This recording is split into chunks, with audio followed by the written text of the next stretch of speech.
Hello, my name is Noah. Today I'm going to introduce the artwork called Imaginary Scenery, and it is created by watercolor on watercolor paper. And the size of this painting is 54 cm times 39 cm.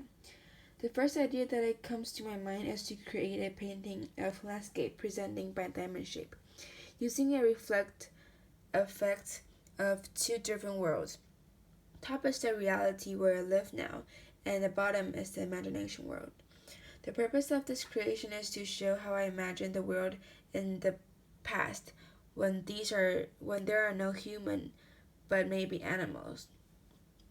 And for this artwork, I was inspired by Winslow Homer and Robert Farkas.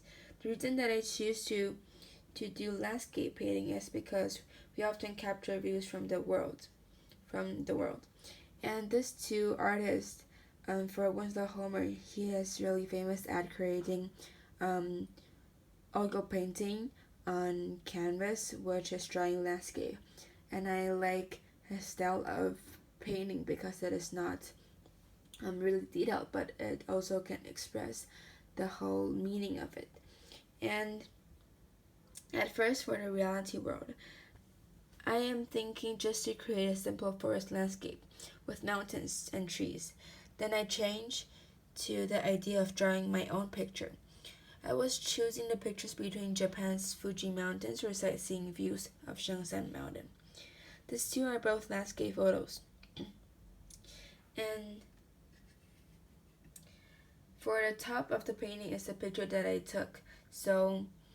And I think for the figure in this painting is who I is myself, and which I think it can symbolize that I am sightseeing the place that I am living, which is Taipei City.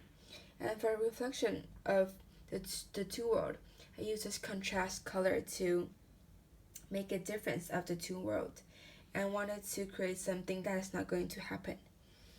And the main message that I wanted to convey through this painting is we have to keep our own imagination and relax ourselves from our daily life and release our pressure by viewing the nature beauty. So if you look in the opposite of this painting, which is this side, or you can look at another way, I think it expresses two different kind of atmosphere for the audience to see. And although for the bottom part, it is not really having many colors and objects, but I think it can have a reflection of the two, which is a kind of contrasting for the difference.